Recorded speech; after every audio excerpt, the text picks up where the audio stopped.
If I listen to a podcast that actually hurts my ears or is hard to listen to, I unsubscribe or turn it off right away.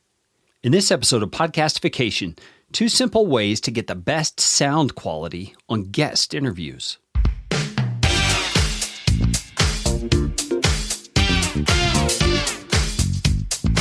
My name is Kerry Green, and I am the Client Happiness Guy at PodcastFastTrack.com, and this is Podcastification. This show is all about podcasting. How to do it, how not to do it, best practices, interesting news items that have to do with the realm of podcasting, and who knows what else. And I'm trying to do it all with a little bit of fun and some information to help you get a show going, keep yours going, or make it better.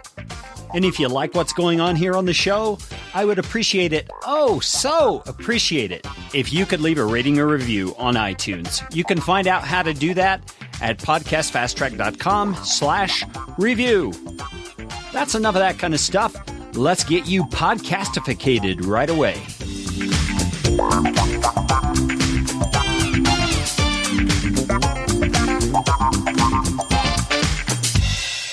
Sound quality really matters for your podcast show. If you want to know how much I believe that to be the case, you should go back and listen to Podcastification episode number 2. You can find that at podcastfasttrack.com/editing matters. One of the most difficult places to ensure that the sound quality for your show is the best that it can be is when you're doing guest interviews or having a conversation with someone who is a guest to your show. When you introduce a person to your show who's not familiar with audio production or sound quality issues, you've just introduced a whole slew of variables into your show that can seriously impact the sound quality. Some of the more common sound quality issues guests can introduce into your show are that they don't have a good microphone, or the only microphone they have is one of those earbud microphones that keeps rubbing against their shirt. They keep bumping the desk the mic's sitting on or the microphone itself. They allow dogs, doorbells, cell phones, children, email sounds, all those things to interrupt the recording. They don't speak into the microphone. They're too close to the microphone, and so you get pops and harsh S sounds and other plosives. Yes, that's what they're called, plosives. Or their input volume is turned up too much, and it's harsh on your ears. In this episode, I'm going to take just a few minutes to run through some of the simplest remedies to most of those problems. Here's remedy number 1. Prepare your guests.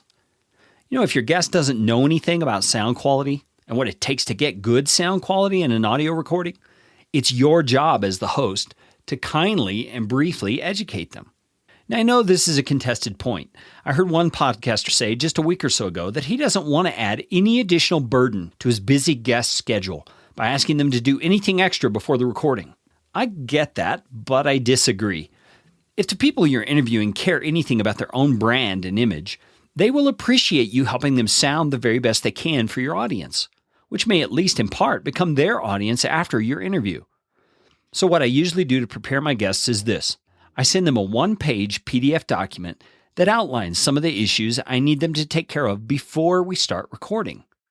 I know other podcasters who create a page on their website with the same information, and they'll point their guests to that webpage. You can find a copy of my PDF document, which you are free to tweak and make your own, in my resource center at podcastfasttrack.com/resources. But you don't have to wait to download it. Here's a quick blast through the document to give you an idea of the kinds of things that I include. It starts out with a title, For My Guests. And I say, I can't thank you enough for being willing to come on my show. I'm confident that your experience and expertise will be of great value to my listeners. I just wanted to give you a quick bullet list of things you can do to prepare for our conversation. I want you and your brand to be represented in the best possible light, so please read through the list below and make any of the suggested adjustments you're able to make prior to our conversation. Following these suggestions will enable us to make the most of our time. And then there's a bullet point list. Starts with like this. Visit the necessary personal room before our scheduled time to chat. Have a glass of water nearby during our chat. You'll probably need it. If you think you might reference any websites or links, please have them open and ready so you don't have to hunt for them during the conversation. Turn off all non-essential programs on your computer to enable our recording to happen with less potential for technical glitches. Please use a wired computer connection, not a wireless connection, if at all possible. Find a quiet place for our conversation. Make sure all potential noisemakers are turned off or taken care of ahead of time, such as phones, email, children, pets, etc. While we're doing our interview, please don't bump the table, scoot things around on your desk, click pens, tap your fingers, or anything else that might make noise. We want our interview to be as professional sounding as possible. Use a microphone other than your built-in computer microphone if at all possible. Even a microphone that's built into your earbuds is better than your computer microphone. Make sure your computer speakers are turned down or wear headphones or earbuds while we talk. This will help us avoid feedback and electronic echo in the recording. We'll do a quick microphone and sound check before we begin our conversation. Thanks again for agreeing to chat with me. I'm eager to bring your knowledge and insight to my listening audience. That's remedy number 1. Now let's move on to remedy number 2. Do a pre-recording sound check for audio quality. When you first get on the line with your guest, take time to get to know them in a comfortable way, but then transition to a get-her-done mode. Let them know that you need to do a quick quality check to make sure the audio quality is good. Then do it. Here are the steps I recommend you go through every single time you do a guest recording. Number 1, make sure the record button has been pressed. Number 2, check your audio level to make sure it's adequate. Number 3, check your guest's audio level to make sure it matches yours. Number 4, if you're experiencing drops or glitches on Skype or Google Hangout, cancel out the recording, reconnect in another attempt to get a better connection. Number 5, ask your guest if they have their water, their notes, everything they need for the next however long that you've agreed to while you record. Number 6, ask them if they've turned off their noisemakers. Number 7, ask them if they've turned off all other programs on their computer. Number 8, remind them not to touch the microphone, the stand, the desk it's on, and ask them to use headphones if at all possible. Number 9, if they're using an earbud mic, help them arrange it so it doesn't rub on their clothes. And then 10th, let them know if they need to stop for a drink or to cough. They should just let you know, and you'll give them time to do that. You know, there are likely many other things you could add to this list. The point is, keep it simple, but at the same time thorough so you don't miss anything essential. What ways do you have to troubleshoot the sound quality on guest podcast episodes? I'd love to hear your tips and tricks. You can leave them in the comments section at the show notes for this episode at podcastfasttrack.com/guest recordings. Thanks for listening to Podcastification.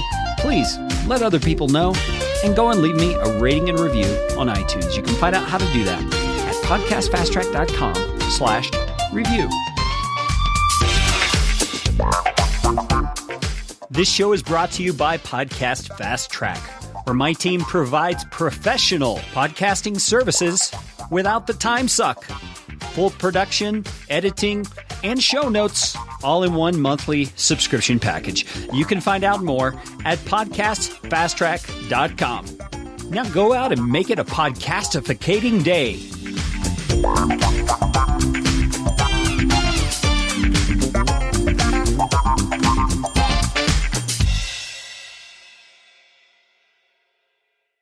Welcome to the Internet, your gateway to adventure.